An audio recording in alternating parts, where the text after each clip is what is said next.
নমস্কার, রুবি গুপ্ত, তেজস্বনা কল্যাণ, পশ্চিমবঙ্গ। বাসে মহিলাদের নিখরচায় যাতায়াত, ভালো কথা, ভালো উদ্যোগ, সরকারের ভালো উদ্যোগ। কিন্তু এর আগেও আমি এই ব্যাপার নিয়ে সোচ্চার হয়েছি, আজকেও আমি একই কথা বলতে চাই। 300 কোটি টাকা ভর্তুকি দিতে হবে সরকারকে, বিভিন্ন নিগমগুলোকে, পরিবহন নিগমগুলোকে। এই যে বিনা পয়সায় মহিলাদের যে বাসে যাতায়াত করতে দেওয়ার সুযোগ, এটা খুব ভালো উদ্যোগ, সাধুবাদ জানানোর মতো উদ্যোগ। কিন্তু এর ব্যাকল্যাশটা, এর আফটার ফলটা কী হচ্ছে সরকারের কোষাগারের ওপরে, রাজ্যের ট্রেজারির ওপরে।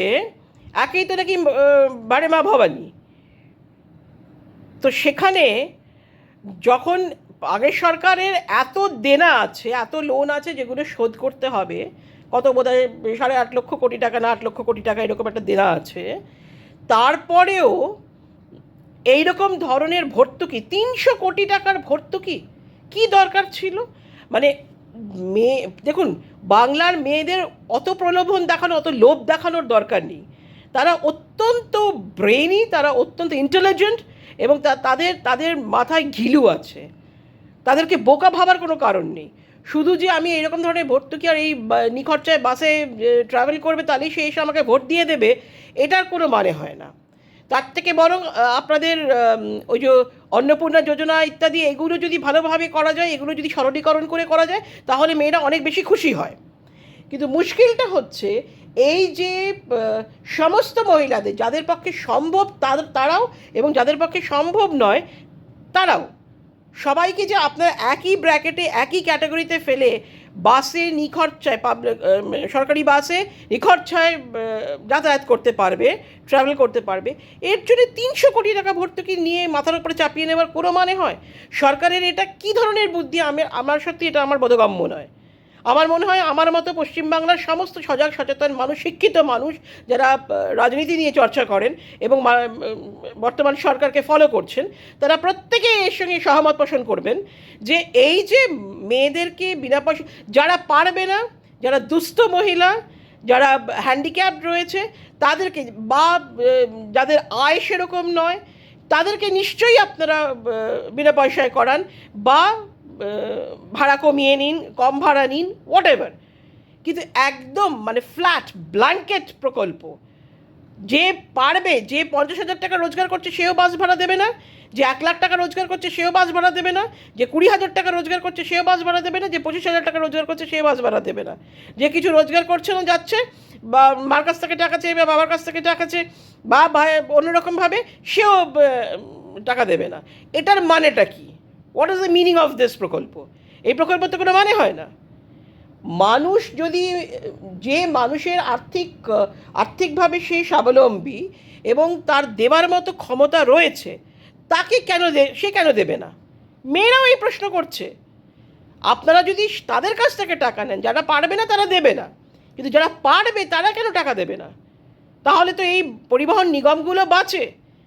এদের তো রাস্তায় বাস চালাতে তো কম খরচা নেই, ইএমআই আছে, ডিজেল আছে, বাসের মেনটেন্যান্স আছে, স্টাফদের মাইনা আছে।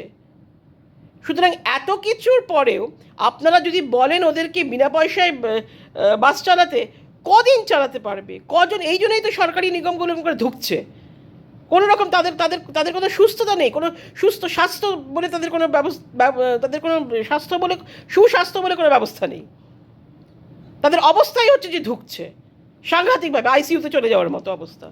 তার ওপরে সরকারের এই ধরনের প্রকল্প, যে ব্ল্যাঙ্কেট প্রকল্প, সবাই যারাই উঠবে তারাই টাকা দেবে না বা সরকারি বাসে, তো আরও তো এগুলোকে আইসিইউতে পাঠিয়ে দেওয়া, মানে একদম গলা ধরে ধাক্কা দিয়ে গলা টিপে মেরে দেওয়া। এখানে এই প্রকল্পের জন্য সরকারকে 300 কোটি টাকার ভর্তুকি দিতে হচ্ছে। সরকারের এটা নেওয়ার কী দরকার ছিল? আপনাদের যদি এত টাকাই থাকে, তাহলে পরে অন্য বিকল্প যে সমস্ত ব্যবস্থা আছে সেই সমস্ত প্রকল্পে টাকাগুলো ঢালুন।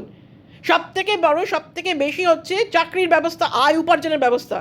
যে যুব সমাজ রয়েছে তাদের একটা পথ দিশা দেখান, তাদের পথ দর্শান। সেগুলো না করে এই ধরনের এইভাবে যে টাকা নষ্ট করছেন কেন? হাসপাতালে, সরকারি হাসপাতালের কাঠামো আরও উন্নত করুন, রোগীদের পিছনে টাকা বরাদ্দ করুন, খাবার তাদের ভালো পুষ্টিকর খাবার দিন।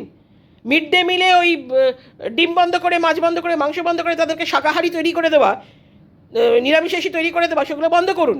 সেখানে টাকা বরাদ্দ করুন, করে সমস্ত বাচ্চারা যারা আমিষ খায়, খেতে পছন্দ করে, বাচ্চারা ডিম খেতে পছন্দ করে, তাদেরকে ডিম দেওয়ার ব্যবস্থা করুন।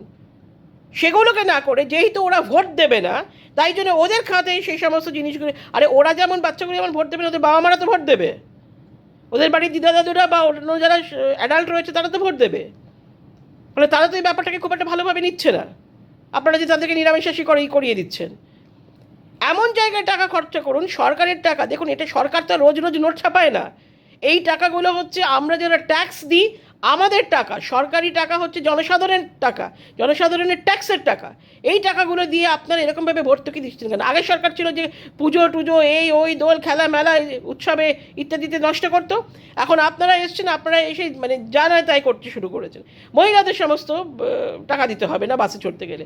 আরে ভাই, কোথায় কোন জন্মে দিল্লিতে কি প্রকল্প করেছিল তাই দেখা দেখি আপনিও সেই প্রকল্প শুরু করে দিলেন। আমি মাননীয় মুখ্যমন্ত্রীকে বলছি, মাননীয় পরিবহন মন্ত্রীকে বলছি, আপনারা কেন এই জিনিসটাকে অ্যালাউ করছেন? মাননীয় পরিবহন মন্ত্রী তো যদিও কোনো, এখানে তো কোনো ওনাকে বলা যায় না, তার কারণ হচ্ছে ওনার কোনো রোলই নেই এখানে, ওনার কোনো রাইটস অ্যান্ড রোলই নেই, অধিকারই নেই কোনো কিছু বলার। মাননীয় মুখ্যমন্ত্রী যা বলবেন উনি হ্যাঁতে হ্যাঁ মেলাতে হবে, তাই অবস্থা, ঠিক ওই আগের সরকারের মতো। কিন্তু মাননীয় মুখ্যমন্ত্রী আপনি কেন এই জিনিসটা করছেন? আপনি যারা দিতে পারবে তারা দিক, যারা দিতে পারবে না তাদের জন্য ব্যবস্থা করুন। ওই যে কি পিঙ্ক কার্ড না কী সব করেছেন, সেখানে পিঙ্ক কার্ড করুন, ব্লু কার্ড করুন, রেড কার্ড করুন, বা আপনাদের কালারের স্যাফরন কার্ড করুন, গেরুয়া রঙ করুন, যে কোনো রঙের কার্ড করুন। কিন্তু যারা দিতে পারবে না তাদের জন্য কার্ড করুন, তারা বিনা খরচায় যাক বাসে করে। কিন্তু যারা দিতে পারবে তাদের জন্য কেন এই ধরনের নিয়ম হবে? তাদের জন্য কেন এই ধরনের কারণ হবে? কিসের জন্যে?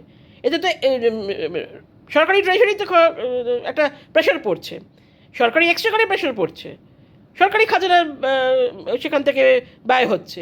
বরং সেই টাকাটা অন্য খাতায় খরচা করা যেতে পারে, যে খাতায় দরকার, বাচ্চাদের জন্যে, রুগীদের জন্যে, চাকরি বাকরির ক্ষেত্রে আরও অনেক প্রকল্প করা যেতে পারে। সেই সমস্ত খাতায় খরচা করুন, যেখানে অ্যাকচুয়ালি গেলে পরে মানুষের প্রয়োজনে লাগবে। সেখানে না খরচা করে এই এত টাকার ভর্তুকি দিচ্ছেন, তো সরকারি ট্রেজারি থেকে যাবে। 300 কোটি টাকা কি ছোটো টাকা? আমি জানি না আপনাদের কী ধরনের মতলব, আপনাদের কী ধরনের চিন্তাধারা, কী ধরনের আইডিয়া, যে আপনারা এই রকম ধরনের প্রকল্প করছেন। এবং আমার মনে হয় মেয়েরা যারা রয়েছে, যারা মহিলারা বাসে উঠছেন এবং আপনারা দিতে পারেন, আমার মনে হয় আপনারা দিন। তাহলে ওই যে আপনারা যে টাকা দেবেন কন্ডাক্টরকে, সেটাই একটা প্রতিবাদ হবে যে ভাই আমরা দিতে পারবো, আমাদের বিনা পয়সায় ভিক্ষার দরকার নেই, তোমরা আমাদেরকে, আমাদের জন্য এরকম ধরনের দান অনুদান ভিক্ষা ভাতা এই সমস্ত বন্ধ করো, করে চাকরির ব্যবস্থা করো, আয় উপার্জনের ব্যবস্থা করো, যেরকম অন্যান্য স্টেটে রয়েছে, যাতে করে আমাদের বাড়ির ছেলেরা, আমাদের বাড়ির যুব সমাজরা চাকরি পায়, আমরা শিক্ষিত মেয়েরা তারা ভালো চাকরি পেতে পারি এবং ভালো উপার্জন করতে পারি। সেই খাতে খরচা করো, সেই ব্যবস্থা করো। বাসের টিকিট বিনা পয়সায় করতে হবে না, আমরা দিতে পারি। ফলে আপনারা যদি বাসে উঠে আপনারা যদি টিকিট কাটেন, তাহলে সেটাই হবে প্রতিবাদ। সেই রকম প্রতিবাদ করুন।